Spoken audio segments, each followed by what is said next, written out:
Hello everyone, welcome back to Bella's Big Adventures. My name's Sue and today I'm in Portsmouth at the Southdown Motorhome Centre, and I've come to have a look at some of the vans they have in stock today. So the first thing I'm going to look at is this Burstner Harmony line.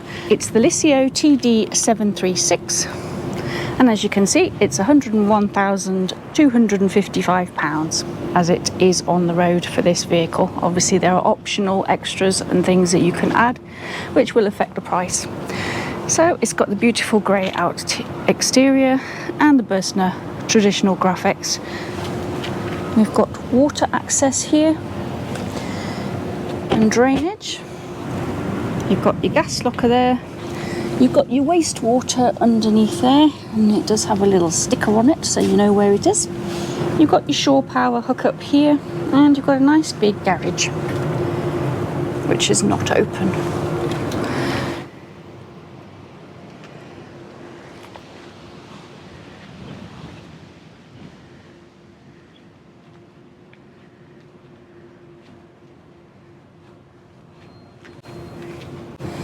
As you can see on the side here, we've got truma heating and your barbecue point. Nice big wide door. You've got your toilet locker and obviously access from both sides to the garage, and a TV aerial point here. Around the back we have the reversing camera and the Burstner lights and graphics. Up here we've got a Thule Omnister awning. But you've got your electric pop-out step, nice big door with bins and window with blinds. Let's go and have a look inside. As you can see, we have some feature lighting. Nice kitchen with some under-counter lighting as well. You've got your gas controls, big drawer with dividers, and a small cupboard underneath there. And an oven, because it's a British van. Not traditional in the German vans normally. You normally have a hob. This is a 3-burner gas cooker. Nice big cupboard underneath for storing things, that's good. And your sink. Stainless steel sink and tap with cover. Nice and deep this counter actually, with the cooker and everything. Got a small window over the kitchen which is opening with the usual blinds, concertina blinds and insect blinds. These lights are little spotlights and you can just twist them and move them to anywhere there's a little rail system. So wherever you need a little bit of extra light, you can turn it on, twist it around and give some spots. There's controls here for the extractor system, which is unusual to have in quite a lot of vans.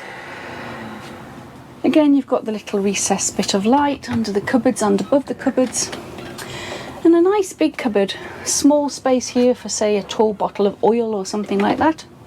A couple of cupboards over the seating area, and this is obviously a driving seat, but I will have to show you that after because you have to cobble a few bits and pieces together. So you've got mesh nets, as you do in all the Burstners, and again an opening window with blinds. So opposite the cooker you've got a tall slimline fridge, Dometic, with a freezer compartment which is lockable so it doesn't fly open when you're driving along. Bit of extra storage space here, and you've got all your controls and some sockets and TV point and some USB, so you could put a TV up here if you wanted one. Nice big step, and we have got some floor storage too. Little, it's about 6 inches deep I'd say. It's hard to tell with it being all black and shiny, but about 6 inches deep. Good for some shoes or something. There's another access point here. Let's see. And the same thing again, to be honest. Nice little storage area. These little pockets of space are always very useful. Right, and then moving on from the kitchen, we have a bathroom area, or shower room area, should I say. And then we've got a skylight and a rail to hang your coats on. You've got the usual shower head, a little step in the floor, and interestingly, it's sort of a drain away into one long drain rather than separate plug holes. I've never seen one of those in action before, so I can't comment on how well they work, but it's a folding door to close you in. So there you go, and it is glass, not plastic, and it just locks away with a little hold back there. And then you've got a door into the toilet area, which closes off to make an ensuite. And then you've got a towel rail, and you've got your toilet cabinet, your toilet, which is up on a step, which seems quite high. I don't know, let me see. Got to test these things, haven't we? It is quite high, so if you are short, as you can see, I'm sort of on tippy toes, and I am 5'9", so I'm on tippy toes. My legs aren't that long considering how tall I am, but yeah, that is quite high off the floor. But that will be for the drainage purposes, presumably. It is swivel. You do have corner cupboard with shelves in, and your toilet roll holder, which then pokes the toilet roll through the hole so it doesn't get splashed and wet. Space to hold some stuff back there. In the cupboard we've got, as I say, 3 little shelves. You've got a rail here to stand things while you're using them, and some little recesses. Up above we have got a skylight with mesh over. There is a large mirror and a sink in the corner there. Very handily they've put a couple more hooks in up here on this side, so if you've got a dressing gown or something you can do that. So yeah, you've got a sliding door into the bedroom area, which closes it off from the bedroom. It looks like fabric, but it isn't. I don't know what it's made of, but interesting material. It makes it quite narrow, as you can see, a bit of a pinch point, but it is private. Yeah, so you could leave the door open into the bedroom area if you were sleeping in this back department, because then you've got more room to get dressed and things like that. And then you're through into the bedroom area. This one is obviously a queen bed, which is in its daytime position, which is pushed back so that you have got access, because it's not a hugely long van, so you need the space to manoeuvre. So they've been very clever and put in a sliding bed, which you just pull out when you want to sleep. Now, at night time, obviously, if you need to get up in the night, if you're of a certain age, that's more of a pinch point. I'm not a small person, but I can squeeze through that. But there is then a step, so it's a pinch, but it's not, you know, it's not uncomfortable because it is soft and squishy. But there is a little step here. And as you can see on that side, you've got lots of lighting controls and TV controls as well, so you can add a TV to the back wall there. Nice big window with lots of blinds, mesh and concertina ones. You've got a wardrobe on each side, 3 lockers above with lighting that manoeuvres again. And there's lights, automatic lights that come on in the wardrobe space. It's nice and tall. Little headboard. Space to put your cup of tea and some USB sockets to charge your phone. There's a little step there, but it doesn't lift up. And USBs on that side as well. Yeah, and you've got a skylight over your head, so it's nice and bright and light in here. And what have we got underneath the bed? Let's have a look. So it is a sprung slatted mattress, so that gives it extra bounce. It is also liftable,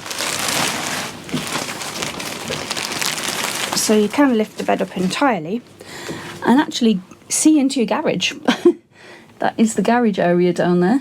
But there's also this area here where you could store some clothes or shoes or bags or whatever you need to carry. The garage is locked actually, so I'll just show you from in here. It's a decent size actually, and there's your wind out things for your awning, and it has some rear jacks. Obviously that little black handled thing there is to do some steady supports on the back. But yeah, not a bad size garage, and there are your carpets in there should you want carpets down. If you've got dogs, that might not be such a great idea because you'll be constantly cleaning them. So there you go, it just pushes back up into the daytime position so that you can sit up on the bed and chill out during the day. So yeah, that's great. Right, coming on through from the bedroom back into the kitchen. It's a nice high counter, this actually. It feels slightly higher than some. I don't know if that's true, whether it's just me. Again, we've got quite a nice floor space here. There's lots of circulation space. You've got your single seat on one side, which is convertible into a driving position. As you can see, this is what they supply for the driving position. So these cushions are removed and they supply you with a cushion, which are these here, which make up your driving seats. So that would slot in where the sofa is, and then that becomes the base of your seat, or maybe the backrest, I'm not sure. Might be the backrest, I think. And there is a ladder as well for the drop down bed. So yes, you wouldn't have to keep this one in position all the time. You could just have it as a bench seat if you're not using the full driving positions. And even if you are, you can take it on and off. You just have to store it in the garage. And as I say, this comes off and you've got your seatbelt there and converts into a driving seat. Underneath the seat, you've got your Truma Combi 6E. So that's good. And your extra bit of seat belt there. Right, yes, so you've got a single seat on this side, cupboard with lighting, nice big deep cupboard up there, and again some more spotlights which are just pressable here to turn them on. The entrance door, you've got your controls, doorstep, lighting controls, handrail. As I say, in the kitchen you've got all that space there where you could have a TV if you wanted one, or you could use it for a microwave or something like that, depends what you prefer. And as I say, you've got a nice bench seat opposite. The table does extend into a large area. There's obviously a support that I haven't pulled out. That was my mistake. There we go. There's a bit of support there for the table, so you can unfold it and make it into a really large dining area for, what, 5 people, maybe 6 if you've got little ones. But nice and comfortable. And the good thing is it folds up out the way when you want to do driving, or if you're travelling with dogs or something, or with people, you've got access in and out easily into the driving positions. Captain's chairs in leather and cream fabric with the harmony line stitching. There we go. We've got swivel seats. We're on the Fiat Ducato. It is automatic, 9-speed. You've got your screen here for your reversing camera and all your controls. And again, 12-volt socket and USB and USB-C socket. Here we've got a little glove box. It's quite deep actually. Get your maps and things in there, or snacks. The door has some good sized pockets for water and things like that. And you've got airbags. We've also got a little storage pop-up here as well, which is good. We have got some blinds on the window which are on a rail, so they meet in the middle and magnetise together. A door on both sides in this cab, which is really handy. Quite a lot of the German vans only have a door on the left hand side, which if you're a right hand drive is sometimes awkward. So yeah, that's the view of the van from the cab area. You've got a nice big shelf. You've got a little recess bit in the shelf as well, so things don't slide around. You've got a nice skylight with screens and fly screens. It does open up, so you get nice ventilation throughout the van, lots of nice light. Some lighting controls over there. And we have, of course, got a drop-down bed over the table area with some fabulous lighting around. As you can see, this backrest is attached by catches and knobs and things down here, which you have to release to actually pull it out.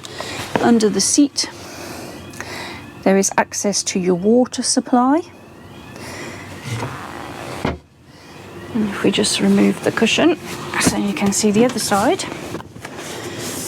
and then what happens is you take those cushions off, this lifts up and and stows away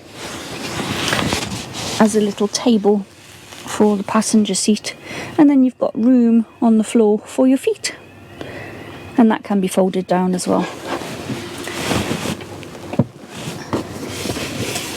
And then it all goes back together as a sofa area. So there we go, I've pulled out the driving seat position, and you have got a little infill that fills the gap in, and then you've got a nice long bench seat there, and then we've got the drop down bed, which comes all the way down to those runners. Oops, not the... It doesn't interfere with your tap, that's good. And not the cushion down, that's my fault. But yes, so there you go, you have your bed. Nice squishy double bed. Does block your doorway, so you can't get out unless you're prepared to crawl underneath the bed. And it does have, as I say, nets to stop you falling out on both sides, which attach to the ceiling at these little points here. There isn't a curtain, but there is a blind on both of the skylights, so that would block it out, but it won't give you any privacy from this other bedroom area. Obviously you can shut this door if somebody's sleeping in the back, but if they want to use the bathroom, obviously they'd have to slide that one across as well. There is a ladder that comes and sits down here, so you can get easy access.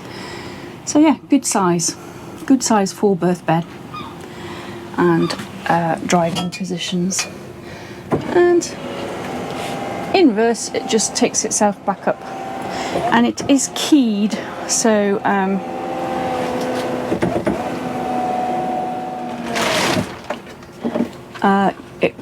you can take the key out, stop children from messing about with it, so that's good. So then you just put the cushions back up and you're back into your lounging position. It's a nice van, I like it, very nice, comfortable, the seats are comfortable,